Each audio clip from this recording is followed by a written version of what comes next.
Welcome students, आज हम लोग जानेंगे एक्सक्रीटरी सिस्टम इन ह्यूमंस। आखिर एक्सक्रीटरी सिस्टम कैसे काम करता है, एक्सक्रीशन क्या होता है, क्या आवश्यकता है एक्सक्रीशन की, क्यों एक्सक्रीशन करना पड़ता है, कौन से ऑर्गन्स इसमें इन्वॉल्व है, कौन से ट्यूब्स इन्वॉल्व है, कौन सा ब्लैडर इन्वॉल्व है, किस ऑर्गन से हम लोग डिस्पोज ऑफ करते हैं, थ्रो कर देते हैं, इसको हम लोग पूरा इस चैप्टर में पढ़ेंगे एक्सक्रीटरी सिस्टम इन ह्यूमंस में।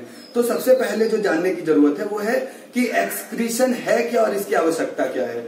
आप लोग जानते हैं कि हमारे बॉडी में कुछ मेटाबॉलिक एक्टिविटीज होती हैं, कुछ बॉडी एक्टिविटीज होती हैं और उन बॉडी एक्टिविटीज में कुछ वेस्टेज जनरेट होते हैं। जैसे आप लोगों ने जब आप रेस्पिरेशन पढ़ रहे थे तो आप लोगों ने देखा था रेस्पिरेशन में हम लोगों के बॉडी में जब हम लोग सांस लेते हैं उसके बाद फिर ऑक्सीजन जब हम लोगों के लंग से लेकर के ब्लड के माध्यम से हमारे पूरे बॉडी में हार्ट के द्वारा भेज दिया जाता है, तो सेल्स में उस ऑक्सीजन से रेस्पिरेशन होता है। माइटोकॉन्ड्रिया के अंदर क्या होता है कि ग्लूकोज और ऑक्सीजन दोनों रिएक्ट करते हैं और CO2 वाटर और 38 ATP एनर्जी रिलीज करते हैं। ये एरोबिक रेस्पिरेशन में होता है। जब एनारोबिक रेस्पिरेशन होता है तो उसमें glucose in the absence of oxygen pyruvate में बदलता है और वो पायरुवेट इथाइल अल्कोहल CO2 और 2 ATP एनर्जी में बदलता है। तो इस तरीके से आप देखे थे कि रेस्पिरेशन में आपका एक वेस्ट जनरेट हो रहा है, एक प्रोडक्ट में आपका वेस्ट मटेरियल जनरेट हो रहा है जो कि है CO2 और उसको आपको अपने बॉडी से थ्रो करना है। और रेस्पिरेशन में हम लोग पढ़े थे कि CO2 को ब्लड वापस लाके लंग्स में एल्वियोलिस में छोड़ देता है और एल्वियोलिस से वो CO2 हम लोग जब एक्सेल करते हैं, जब हम लोग सांस बाहर की ओर छोड़ते हैं तो वो CO2 बाहर डिस्पोज कर दिया जाता है, थ्रो ऑफ कर दिया जाता है। तो आप लोग देखें कि रेस्पिरेशन में CO2 एक वेस्ट बना जिसको कि थ्रो करने की आवश्यकता थी। आप लोग देखें जब फोटोसिंथेसिस होता है प्लांट्स में, तो फोटोसिंथेसिस में आप लोग देखे थे कि CO2 H2O in the presence of sunlight और क्लोरोफिल प्लांट में क्या बनाते हैं, C6H12O6 glucose and plus oxygen. Glucose and oxygen are the by products of photosynthesis. Photosynthesis में ग्लूकोज और ऑक्सीजन बाई प्रोडक्ट के रूप में मिलता है। तो हम लोग कह सकते हैं कि ऑक्सीजन जो है वो तो एक वेस्ट मटेरियल के रूप में जनरेट हो रहा है प्लांट्स में। तो प्लांट्स को जरूरत है उस वेस्ट मटेरियल से छुटकारा पाने की, get rid of the waste materials. To get rid of the waste materials of photosynthesis, plant use a special organ present on their leaf surfaces, under the leaf surfaces, named stomata. आप जानते हैं stomata is the site of gaseous exchange. Stomata ही वह जगह है पेड़ पौधों में, पत्तियों में, जहां पर गैसेस की लेन देन आदान प्रदान होती है। गैसेस को प्लांट्स के अंदर लिया जाता है और गैसेस को प्लांट से बाहर छोड़ा जाता है। ऑक्सीजन भी स्टोमाटा के जरिए ही अंदर लिया जाता है और CO2 भी स्टोमाटा के जरिए अंदर लिया जाता है फोटोसिंथेसिस के लिए। और रेस्पिरेशन के बाद जो CO2 रिलीज होता है उसको स्टोमाटा के जरिए बाहर छोड़ दिया जाता है और फोटोसिंथेसिस के बाद जो O2 रिलीज होता है वो भी स्टोमाटा के जरिए ही बाहर छोड़ दिया जाता है। तो आप रेस्पिरेशन और फोटोसिंथेसिस में देखें कि कुछ वेस्टेज जनरेट हुए थे और उसको हम लोग अपने बॉडी से थ्रो आउट किए। जब रेस्पिरेशन के जो वेस्टेज थे उसको हम लोग लंग्स से थ्रो आउट किए, उसी तरीके से प्लांट्स में रेस्पिरेशन के वेस्टेज को उन्होंने अपने स्टोमाटा से थ्रो आउट किया। जो फोटोसिंथेसिस के वेस्ट प्रोडक्ट्स थे उसे भी स्टोमाटा के जरिए ही थ्रो किया गया, उसे भी स्टोमाटा के जरिए ही डिस्पोज किया गया, रिलीज किया गया। तो आप लोग देखें कि फोटोसिंथेसिस और रेस्पिरेशन के जो वेस्ट प्रोडक्ट्स थे उनको डिस्पोजल के लिए, उनके डिस्पोजल के लिए हमारे बॉडी में एक व्यवस्था है, एक ऑर्गन्स की सिस्टम है जो कि इस काम को देख रेख रही है। उसी तरीके से जब ढेर सारे मेटाबॉलिक एक्टिविटीज हमारे सेल्स में होते रहते हैं, हम जानते हैं हमारे सेल में सेल डिवीजन होते रहता है, हम लोग जानते हैं कि बहुत सारे processes nutrition related, protein synthesis और भी बहुत सारे काम, फैट मोलिक्यूल सिंथेसिस, बहुत सारे काम होते रहते हैं हमारे सेल्स के अंदर और उन कामों को हम लोग बोलते हैं मेटाबॉलिक एक्टिविटीज, जो कि जरूरी होते हैं सेल्स के फंक्शन को करवाने के लिए। उन मेटाबॉलिक एक्टिविटीज में कुछ waste materials, nitrogenous waste materials release होते हैं जैसे कि यूरिया और यूरिक एसिड। तो उन निट्रोजीनियस वेस्टेज से भी हम लोगों को छुटकारा चाहिए और उन निट्रोजीनियस वेस्टेज से छुटकारा पाने के लिए हमारे बॉडी में जो पूरा व्यवस्था है, जो पूरी प्रणाली है, उसे हम लोग कहते हैं एक्सक्रीटरी सिस्टम, जिसके माध्यम से हम लोग अपने शरीर से जो भी निट्रोजीनियस वेस्टेज होते हैं, जो भी यूरिया और यूरिक एसिड वाले वेस्टेज होते हैं, उनको हम लोग अपने बॉडी से थ्रो कर देते हैं। तो एक्सक्रीशन के डेफिनेशन में आप ये भी बोल सकते हैं कि excretion is the removal of liquid and gaseous waste from our body. We have already discussed that ejection is removal of solid wastes from our body and excretion is removal of liquid and gaseous wastes from our body. We already discussed the removal of gaseous wastes. We get rid of the gaseous wastes like CO2 through alveoli in our lungs. And what about the nitrogenous wastes produced in the metabolic activities? Those nitrogenous wastes are thrown out from the body with the help of our excretory system. Our excretory system consists of a pair of kidney, a pair of ureter, a urinary bladder and a urethra. First of all, kidney. Kidney is a bean-shaped organ. It is present inside our abdomen, on either side of our backbone. It is below our, under our stomach surface, and it is on the either side of our backbone, and it lies in the abdomen cavity. So, kidneys, which are vital organs of excretion, here the wastes are separated. Here the nitrogenous wastes are separated from blood.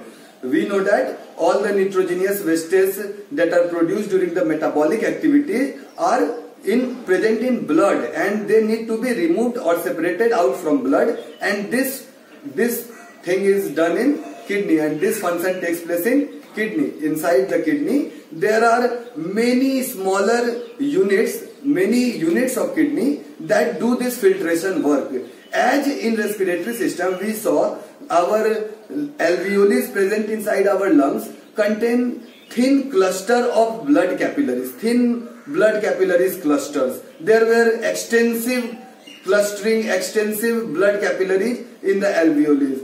In the same manner, our kidney and the unit of kidney, which is nephron, which contains glomerulus inside the Bowman's capsule. The glomerulus inside Bowman's capsule is an example of that extensive cluster of thin-walled blood capillaries. Here, in the thin-walled blood capillaries, the blood is separated from the wastes. The nitrogenous wastes are separated from blood, and blood is sent back to our body for performing the function of transportation. In kidney, the nephrons, which are the unit of kidney, which is the smallest unit of kidney, a nephron contains Bowman's capsule and glomerulus, which has extensive network of blood capillaries. Here in these blood capillaries, the filtration work takes place. There are a number of these filtration units. There are many filtration units inside the kidney. After that, the excess salt, excess water, they are also absorbed according to the body requirement. If there is low water content in our body, the amount of water goes down, then excess water present in urine is reabsorbed. Whereas if the amount of water is sufficient, then that reabsorption is not required. So it is thrown out and it is sent. So first of all, urine is made in kidney. Then the urine that is produced in kidney is sent to urinary bladder through ureter. The tubes that connect kidney to urinary bladder is called ureter, and there are two ureters for both kidneys. Both kidneys have each kidney have ureters that connect them to the urinary bladder. The urinary bladder is a muscular organ. आप लोग जानते हैं urinary bladder जो है वो एक muscular organ है और वो नर्वस कंट्रोल में रहता है, यानी कि हमारे सेंट्रल नर्वस सिस्टम, हमारे पेरिफेरल नर्वस सिस्टम, आप लोग नर्वस सिस्टम में पढ़ेंगे कि दो तरह के नर्वस सिस्टम होते हैं. तो ये जो हमारा मस्कुलर ऑर्गन, जो मस्कुलर ब्लैडर है, यूरिनरी ब्लैडर, ये हमारे नर्वस कंट्रोल में रहता है और इसी के वजह से हम लोग अपने यूरिनेशन का अर्ज को रोक पाते हैं. जब हम लोग देखते हैं कि ये नर्वस कंट्रोल में होता है, इसीलिए हम लोग अपने पेशाब को थोड़ी देर तक रोक भी पाते हैं और ये हमारा ब्रेन करवाता है, उसी के बदौलत हम लोग उसे रोक पाते हैं. अगर ये नर्वस कंट्रोल में नहीं होता तो फिर ये अनकंट्रोल्ड होता. तो फिर इस तरीके से हम लोगों का किडनी क्या काम करता है कि ये हमारे शरीर से, हमारे ब्लड में से जो निट्रोजीनियस वेस्टेज होते हैं जैसे कि यूरिया और यूरिक एसिड, उनको फिल्टर आउट कर देता है, उनको रिमूव कर देता है, उनको सेपरेट कर देता है ब्लड से। और आफ्टर सेपरेशन वो निट्रोजीनियस वेस्टेज यूरिया और यूरिक एसिड यूरेटर के जरिए, यूरिन के साथ यूरेटर के जरिए यूरिनरी ब्लैडर में पहुंचते हैं और यूरिनरी ब्लैडर से यूरेथ्रा के जरिए उन्हें हम लोग रिलीज आउट कर देते हैं, उन्हें थ्रो आउट कर देते हैं। और इस तरीके से ह्यूमंस में एक्सक्रीशन की प्रोसेस पूरी हो पाती है। अब हम लोग देखते हैं प्लांट्स में भी तो एक्सक्रीशन होता होगा, प्लांट्स भी तो, उनमें भी तो कुछ वेस्ट प्रोडक्ट्स रिलीज हो रहे हैं। आपने रेस्पिरेशन और फोटोसिंथेसिस के वेस्टेज का डिस्पोजल देख लिया, लेकिन और भी तो दूसरे सेल में मेटाबॉलिक एक्टिविटीज हो रहे हैं प्लांट सेल में, उनसे कुछ निट्रोजीनियस वेस्टेज भी जनरेट हो रहे होंगे। तो उन निट्रोजीनियस वेस्टेज से निजात पाने के लिए प्लांट्स ढेर सारा मैकेनिज्म अपनाता है। एक तो उसके पास मैकेनिज्म है कि वो अपने वेस्ट मटेरियल को डेड सेल्स में भेज देता है, और वो डेड सेल्स आपके जैसे लीव्स में जो पत्ते सूख रहे हैं, सूखते हुए पत्तों में प्लांट अपना वेस्ट मटेरियल को भेज देता है और फिर वो पत्ते गिर जाते हैं और वेस्ट मटेरियल से प्लांट को छुटकारा मिल जाता है, वो अपने निट्रोजीनियस वेस्टेज को थ्रो कर पाता है। तो एक तो ये मैकेनिज्म हुआ कि वो अपने वेस्ट मटेरियल को डेड सेल्स में भेज देता है। दूसरा मैकेनिज्म है प्लांट्स के पास कि प्लांट्स अपने जो वेस्ट निट्रोजीनियस वेस्ट पैदा होते हैं, प्रोड्यूस होते हैं, उन निट्रोजीनियस वेस्टेज को वाक्यूल्स में स्टोर कर लेता है। प्लांट्स में आप जानते हैं वाक्यूल्स में सेल, सैप, फूड, वाटर और वेस्टेज भी स्टोर होते हैं। तो प्लांट्स एक मैकेनिज्म अपनाया कि वो लीव्स में भेज करके लीव्स के जरिए अपना वेस्टेज को थ्रो आउट कर दिया। दूसरा मैकेनिज्म प्लांट्स अपनाया कि वो वाक्यूल्स में स्टोर कर लिया वेस्ट मटेरियल को। तीसरा मैकेनिज्म जो कि प्लांट्स अपनाते हैं वो है कि अपने रूट्स के माध्यम से प्लांट्स ग्राउंड में ही, जहां पे वो पेड़ उगा हुआ है वहीं पर जो रूट्स ग्राउंड के अंदर हैं, उन रूट्स के माध्यम से पेड़ के चारों तरफ वो वेस्टेज को डिस्पोज कर देता है, छोड़ देता है, और इस तरीके से मिट्टी में डायरेक्ट वो अपने वेस्टेज को डिस्पोज कर देता है, थ्रो कर देता है। तो आप लोग तीन मैकेनिज्म समझे प्लांट्स में। पहला मैकेनिज्म कि पत्तियों के माध्यम से, जो पत्तियां गिरने वाली है, सूखने वाली है, सूख के गिरने वाली पत्तियां हैं, मरी हुई सेल्स वाली पत्तियां हैं, उन पत्तियों में वो वेस्टेज भेज के उनसे छुटकारा पा लेते हैं। दूसरा तरीका है वाक्यूल्स में वेस्ट को स्टोर करके। तीसरा तरीका है रेजिन और गम। रेजिन और गम जो कि जाइलम में होते हैं प्लांट्स के, उनमें भी प्लांट स्टोर करते हैं अपने वेस्ट मटेरियल को। और एक तीसरा था कि वो रूट्स के जरिए ग्राउंड में छोड़ देते हैं। और चौथा है रेजिन और गम। रेजिन और गम जो कि जाइलम में मौजूद होता है, उसमें भी वो अपने वेस्ट मटेरियल्स को भेज देते हैं। प्लांट्स में आपने देखा कि इस तरीके से वो वेस्ट से अपने छुटकारा पा रहे हैं। ये कुछ मैकेनिज्म है प्लांट्स के वेस्टेज का छुटकारा पाने का, रिमूवल ऑफ वेस्टेज करने का, थ्रो आउट करने का वेस्टेज को, डिस्पोज करने का वेस्टेज को। ये कुछ मैकेनिज्म्स था जो कि प्लांट अपनाते हैं। और अब हम लोग जानते हैं कि प्लांट्स में ट्रांसपोर्टेशन कैसे होता है। प्लांट्स में सामग्रियां एक जगह से दूसरे जगह उनके बॉडी में कैसे जाती है। जैसे कि आप जानते हैं वाटर और मिनरल्स जो कि रूट से एब्जॉर्ब करके लीव्स तक पहुंचाया जाता है फोटोसिंथेसिस के लिए। तो क्या मैकेनिज्म है जिसके जरिए वो वाटर और मिनरल्स रूट से लीव्स तक पहुंच रहे हैं। वो रूट से लीव्स तक पहुंचाने के लिए प्लांट्स जाइलम के नेटवर्क का इस्तेमाल करता है। Xylem are the tissues that conduct, they are vascular tissue that conduct water and minerals in plant bodies. वे लोग पानी और खनिज को जड़ से पत्तियों तक या दूसरे फोटोसिंथेटिक पार्ट्स तक, जहां भी फोटोसिंथेसिस हो रहा है या जहां आवश्यकता है पानी और मिनरल्स की, वहां उन पानी और खनिजों को भेजते हैं जाइलम के जरिए। तो water and minerals, conduction of water and minerals takes place through xylem tissue. What about the food that is produced during photosynthesis? We have already seen that during photosynthesis glucose is released. So where does that glucose go and what mechanism does the plant use for its transportation of food materials? We eat various parts of plants. हम लोग plant के अलग अलग हिस्सों को खाते हैं। हम लोग कभी उसका पत्ता खाते हैं, जैसे पालक साग खाया, पत्ता खाया उसका।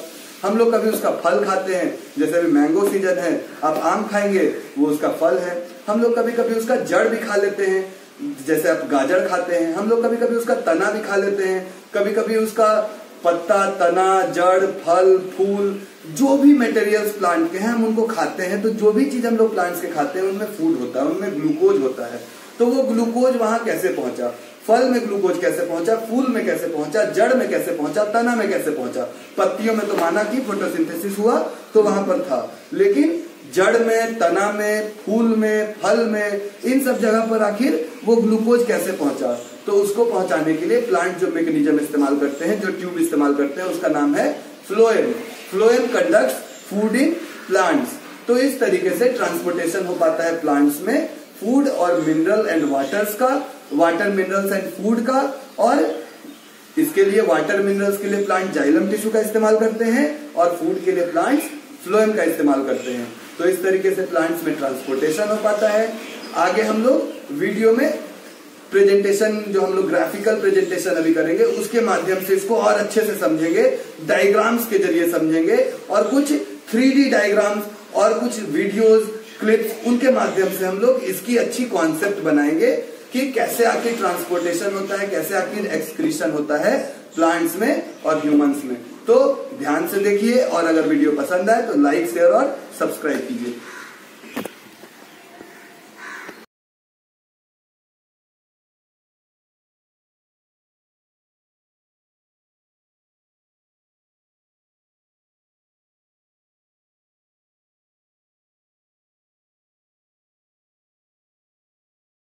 Respiration in humans.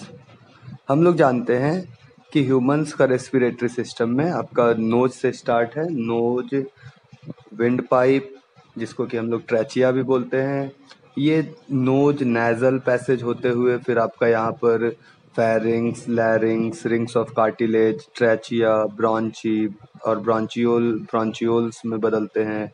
ब्रॉन्चियोल्स अंततः एल्वियोलीज में टर्मिनेट होते हैं। एल्वियोलीज सैक लाइक स्ट्रक्चर होते हैं, बोरी जैसे, बैलून जैसे स्ट्रक्चर होते हैं। एल्वियोलीज में आपके ब्लड कैपिलरीज होते हैं।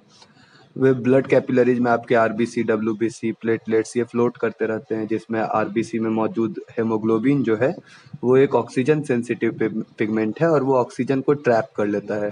और आरबीसी इस तरीके से ऑक्सीजन को लेकर के अपने साथ पूरे बॉडी में ट्रांसपोर्ट करवा देता है। वो ऑक्सीजन जब सेल्स के माइटोकॉन्ड्रिया में पहुंचता है तो सेल्स के माइटोकॉन्ड्रिया में ग्लूकोज के साथ ऑक्सीजन को मिलाया जाता है, ऑक्सीडेशन होता है ग्लूकोज का। और हम लोग जानते हैं ग्लूकोज और ऑक्सीजन जब माइटोकॉन्ड्रिया में मिलता है तो वो CO2, H2O और 38 ATP एनर्जी बनाता है, जिसको कि हम लोग एरोबिक रेस्पिरेशन भी बोलते हैं।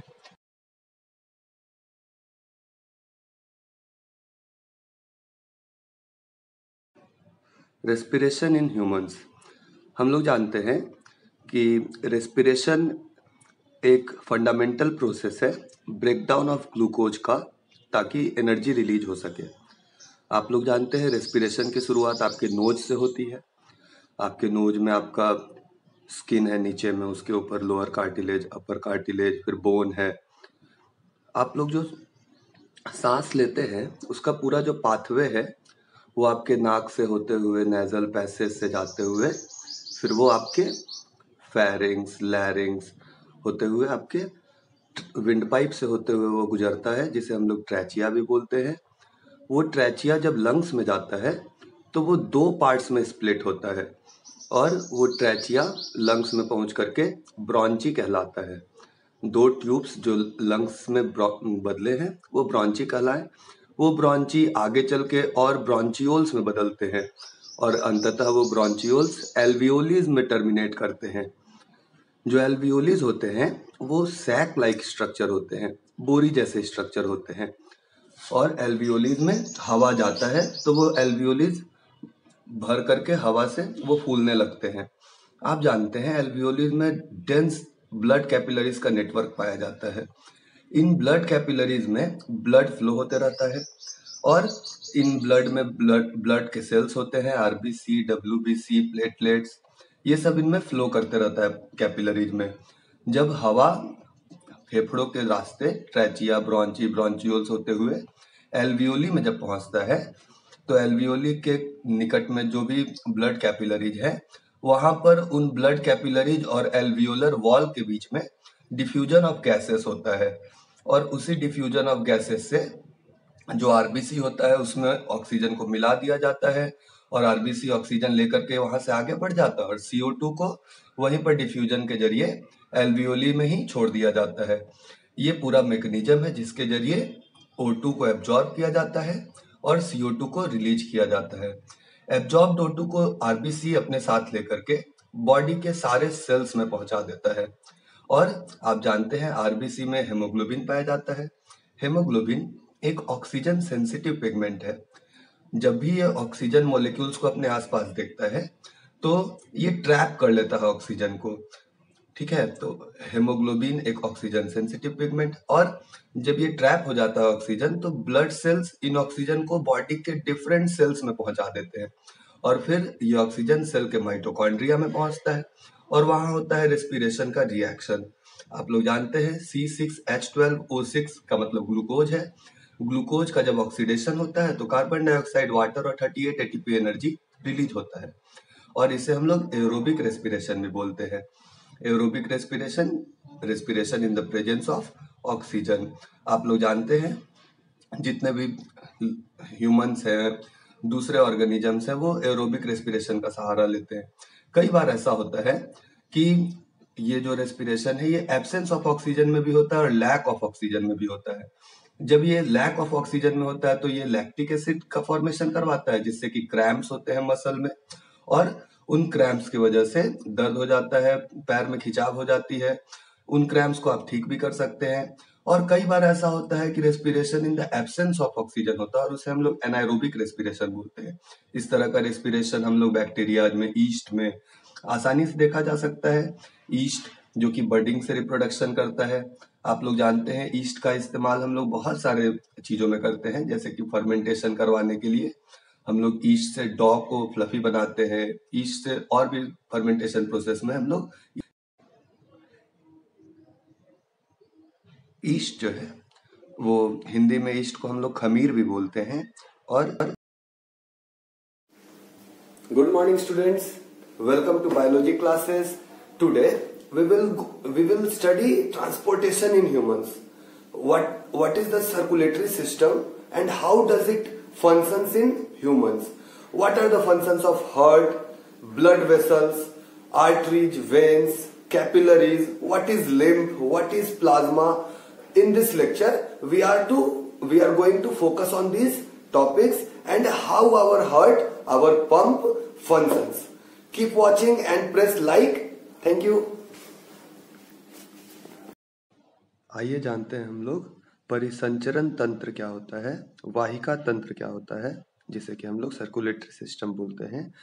उसमें जो अलग अलग उसके अंग हैं, जैसे हमारा हृदय, हमारा दिल, हार्ट, और जो वाहिकाएं हैं जैसे कि आर्टरीज, वेन्स, कैपिलरीज, ये सब कैसे फंक्शन करती हैं, क्या काम करती हैं, कौन कौन सा वाहिका कैसा ब्लड लेकर के जाता है, हम लोग डिस्कस करेंगे एक एक करके सभी के बारे में।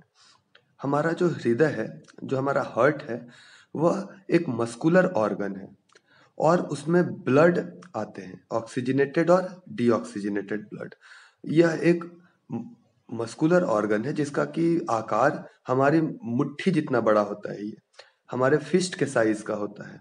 ठीक है, आप जानते हैं कि हमारे हार्ट में दो साइड्स हैं, एक इसका लेफ्ट साइड है और एक इसका राइट साइड है, और इन दो साइड्स में 4 चैम्बर्स बने हुए हैं। आपको पता है आपके हार्ट में 4 चैम्बर्स हैं। जो ह्यूमंस होते हैं वो 4 चैम्बर्ड हार्ट होता है उनका। ठीक है, तो इनके 4 चैम्बर्स में 2 एट्रियम है और 2 वेंट्रिकल्स है। हम लोग देखेंगे कि ये एट्रियम और वेंट्रिकल क्या क्या काम करते हैं। आप देखेंगे कि लेफ्ट साइड पे भी एक एट्रियम और एक वेंट्रिकल है, और राइट साइड पे भी एक एट्रियम और एक वेंट्रिकल है। ये 2 साइड इसलिए होता है ताकि ऑक्सीजनेटेड और डीऑक्सीजनेटेड ब्लड आपस में मिक्स ना हो जाए। अगर वे मिक्स होने लगेंगे तो इफेक्टिव सर्कुलेटरी सिस्टम का वर्किंग नहीं हो पाएगा। उसमें से आपका ऑक्सीजन रिक्वायरमेंट जो है, एक मल्टी सेलुलर ऑर्गेनिजम्स का जो हाई ऑक्सीजन डिमांड है, वो फुलफिल नहीं हो पाएगा। तो जो हाई ऑक्सीजन डिमांड है, जो एनर्जी की रिक्वायरमेंट्स है, उसे पूरा करने के लिए हार्ट जो है उसमें 2 साइड्स हैं और दोनों साइड्स सेपरेटेड हैं, ताकि उनके जो ब्लड है उनके अंदर में ऑक्सीजनेटेड और डीऑक्सीजनेटेड ब्लड वो आपस में मिक्स ना हो जाए। तो आप देख सकते हैं कि आपके हार्ट में left atrium, left ventricle, right atrium और राइट वेंट्रिकल, ये 4 चैम्बर्स हैं।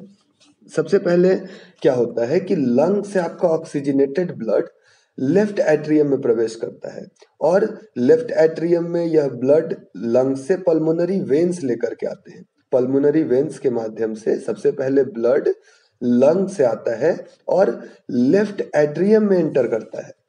लेफ्ट एट्रियम फिर रिलैक्स करता है और जब लेफ्ट एट्रियम रिलैक्स करता है तो उसमें ब्लड कलेक्ट होने लगता है और जब लेफ्ट एट्रियम कॉन्ट्रैक्ट करता है तो लेफ्ट एट्रियम से ब्लड लेफ्ट वेंट्रिकल में चला जाता है।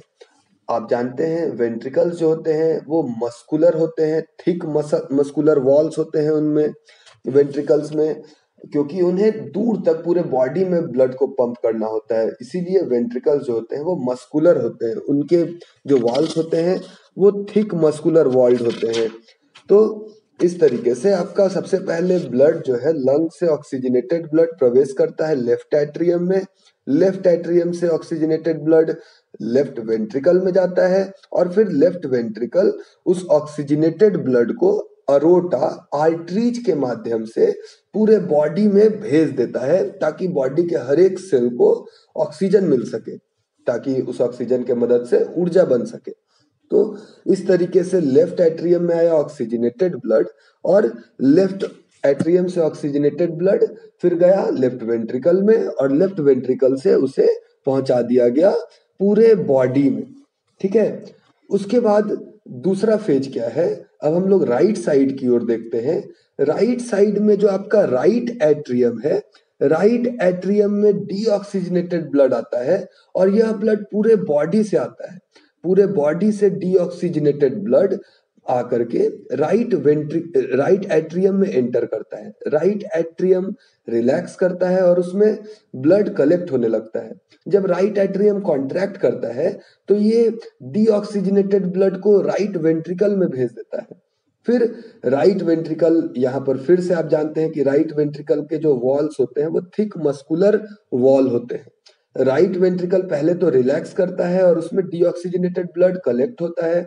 उसके बाद जब राइट वेंट्रिकल कॉन्ट्रैक्ट करता है तो ये डीऑक्सीजनेटेड ब्लड को वापस से लंग्स में भेज देता है पल्मोनरी आर्टरी के जरिए, ताकि उस ब्लड का ऑक्सीजनेशन हो सके, ताकि वो फिर से वो ब्लड हमारे बॉडी में डिफरेंट पार्ट्स में भेज दिया जाए। आपको पता है कि वेन्स में आपके वाल्व्स होते हैं। यह वाल्व्स इस बात को सुनिश्चित करते हैं कि ब्लड बैकवर्ड फ्लो ना करे।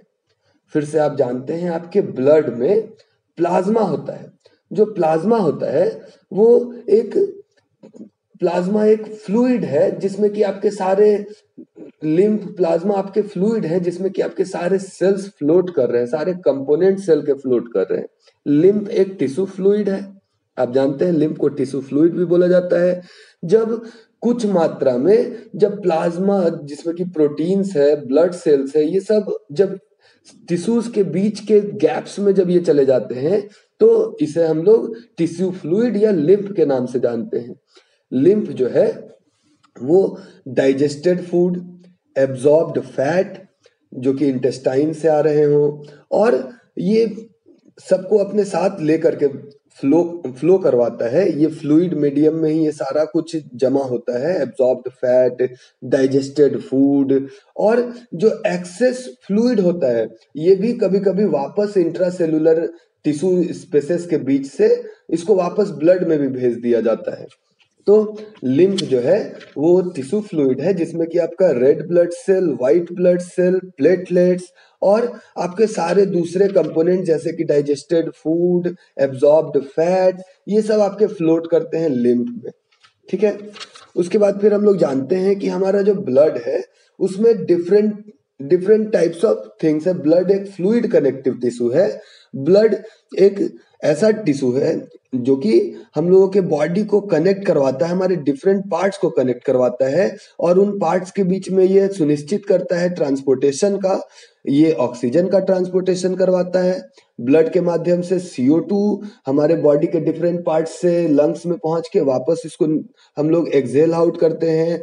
ब्लड न्यूट्रिएंट्स को भी अपने साथ में लेकर के फ्लो करता है और कई बार ब्लड के माध्यम से निट्रोजीनियस वेस्टेज का भी डिस्पोजल होता है। आप जानते हैं ब्लड किडनी में जाकर के उसका फिल्ट्रेशन होता है किडनी में, और उसमें से जो निट्रोजीनियस वेस्टेज होते हैं उनको हम लोग अलग कर लेते हैं।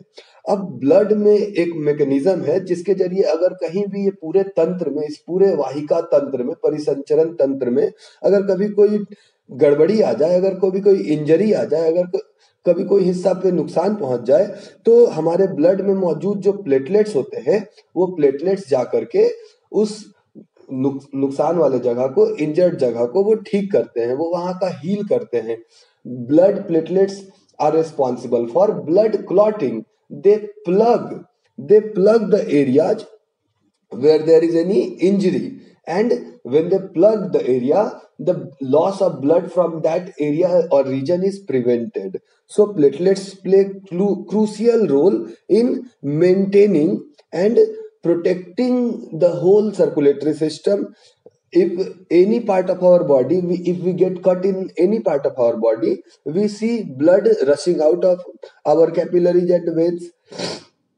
the platelets the platelets comes and clots those injured areas and prevents loss of blood. If platelets count is too low in our body, which is a case in dengue, which occurs when we have dengue, the platelet counts goes very low, goes very down, and such a situation is very risky and very dangerous because our blood clotting capabilities are under stress because of low platelet counts. And we know that hemoglobin RBC present in RBC is responsible for carrying oxygen in our body. White blood cells are also called the soldiers of our body. They are the fighters of our body. They fight against the microbes that might enter our body, and the white blood cells hence are called soldiers of our body. Thank you.